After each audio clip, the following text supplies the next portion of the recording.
As I was talking with the PBA president, police were responding to the shooting on Neutral Court, trapping a 10-year-old girl inside. And today I sat down with the man who says he broke the window and pulled the girl out to save her life. To give you an idea of where these crashes have been happening, take a look from above from our Sky Eye 1 drone. It's about 41 degrees out. With the wind chill, it's about 35.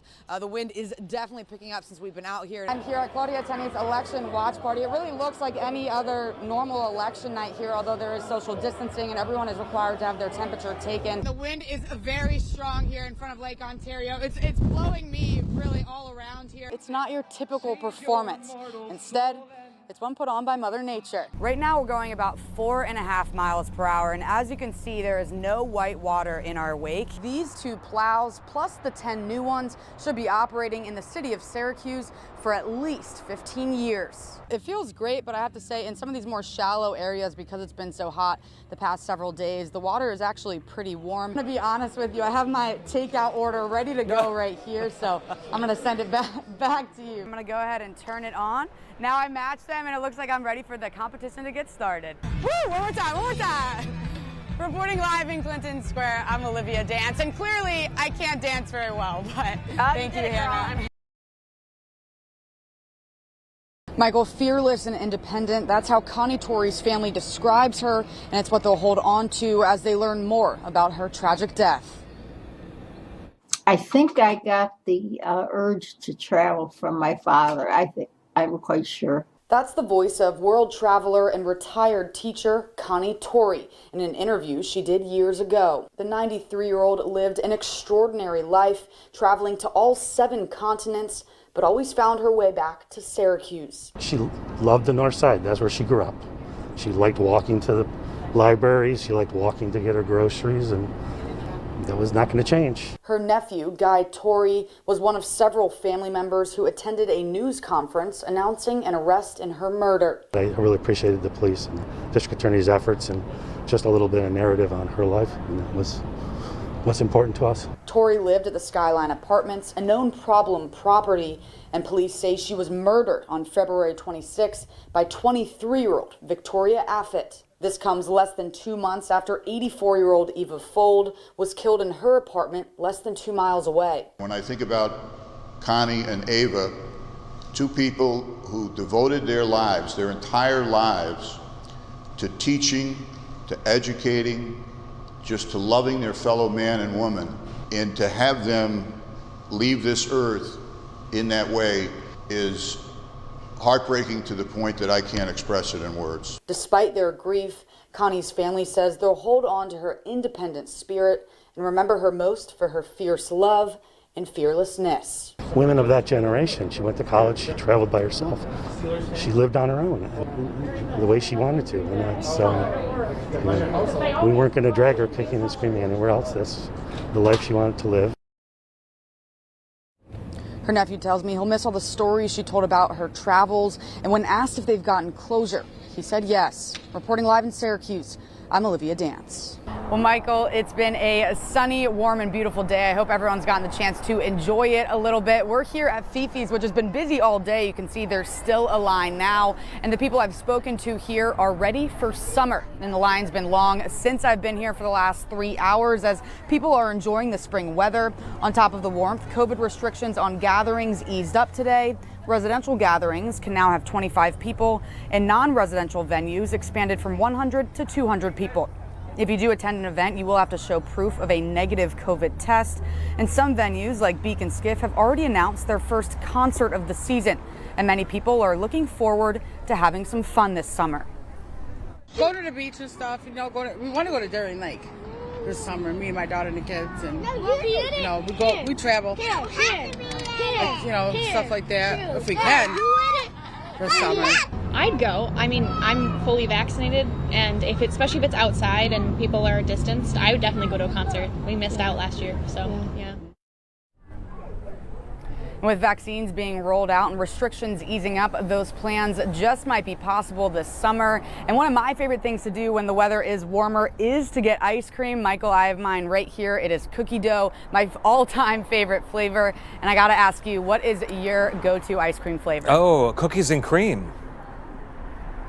Ooh, Yeah. that's another good one. That's probably in my top 5. Boy, what I wouldn't give to be sitting. You want to come here and do this, and I'll just go there and do that. That'd be an uneven trade, but maybe you're game for it. I'm good here. I bet you I think are. I'll stay. Olivia Dance, thanks. Juanita Crouch is a single mother. She lost her job during the pandemic. And I applied for my pandemic unemployment, looked for an apartment for possibly about 6 months before I even got into this apartment. She knows all too well the struggle of finding an affordable and safe place to live. It's a lot on a daily basis, especially for any single parent. Although Crouch doesn't live at the Skyline Apartments, a problem property in Syracuse, the complex houses many people in need of affordable housing. It's also where 93-year-old Connie Torrey was found murdered last month. Is the Skyline Apartments an example of how bad the affordable housing crisis has gotten in our city? I think it really is. Megan Stewart of the Housing and Homeless Coalition of CNY says the Skyline complex is just the tip of the iceberg. As anyone who has a subsidy or can afford that rent is going to flock to those places where they're not severely rent burdened. So it ends up concentrating poverty in these buildings. According to a 2017 study, there are 20,000 extremely low-income renters and only about 6,500 rental units available in the city. That means that people are either unable to find apartments because they're too expensive and end up in shelter, or are extremely rent burdened, paying more than 50% of their income towards rent. To help resolve the problem, Stewart believes affordable housing needs to be expanded to the suburbs, and the Section 8 program hopefully expanded. Despite all she has been through, Crouch is trying to remain hopeful for the future. I think it'll work out for me. You know, you just have to know where to reach out, and you can't give up. You know, we have these people that depend on us, our children. So you have to look to them to keep pushing. I'm Olivia Dance reporting. This is how my 2021 year began at Upstate Community Hospital. They're going to be admitting me into the hospital so they can watch me overnight. I spent 2 nights in room 319 being treated for COVID-19. My time at the hospital was scary, but how I got there is even more disturbing. When you called me and told me that you had tested positive, I was in utter shock. I couldn't believe it. You were hysterical and so upset and said, "Mom, you and Dad have to go get a test immediately." I had just driven back from spending Christmas with my parents in Maryland. When I went to the on-center for a rapid COVID test before returning to work, I got an unexpected and shocking result.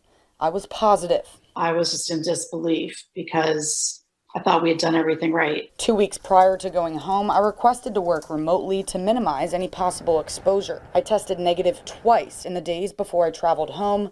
Once home, my parents and I never left the house. Because you're asthmatic, I always knew that you could have a more severe case. I tested positive on December 28th. My symptoms were mostly mild to start.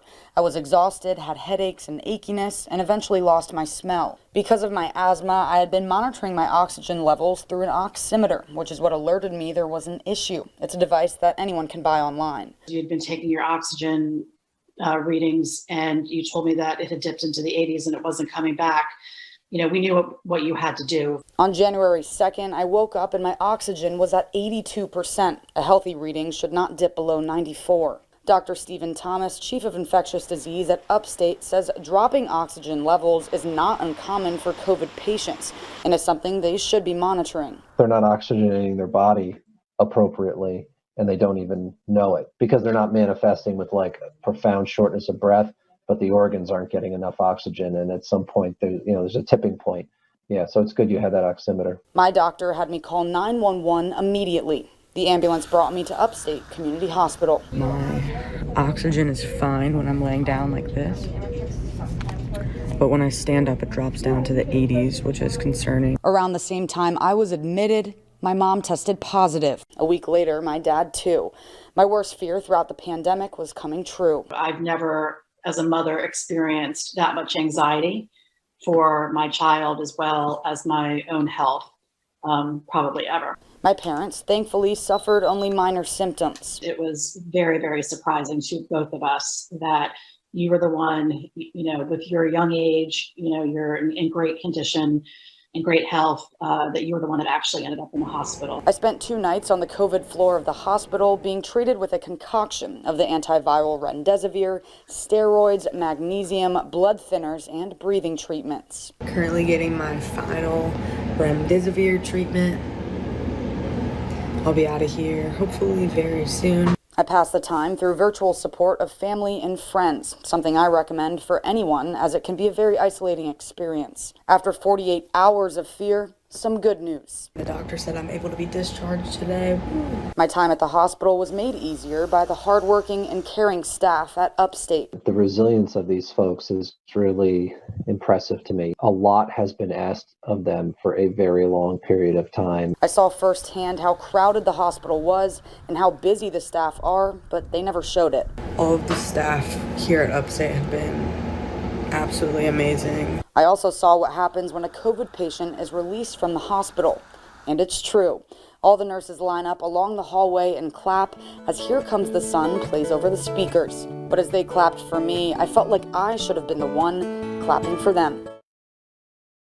Olivia is with us now. Olivia, you are a sight for sore eyes after I saw that. We're so glad that you're better. Thank you, Michael. Yeah, it was a really crazy experience, and I definitely didn't think that it was going to turn the way that it did. But I'm happy to be all okay now and fully recovered. This thing hit your family like a bomb. How is everybody else doing now?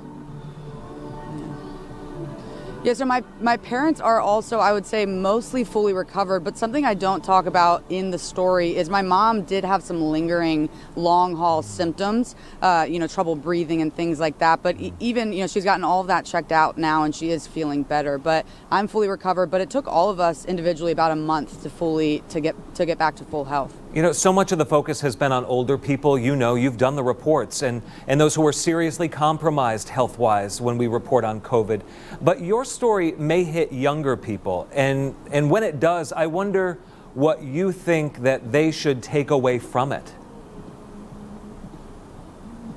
I think the main takeaway that I want people to understand, especially young people, is that this virus can impact anyone, and you don't know how it's going to impact you until it actually is impacting you. So you don't want to even take that chance. You want to, do the precautions that everyone's been preaching as far as social distancing, mask wearing, staying within your bubble, getting regular tests. And even if you do all those precautions, you can still unfortunately test positive, but obviously the chance goes down. But yeah, this virus doesn't, it can really impact anyone. And like I said, you don't know how it's going to impact you until it's actually happening.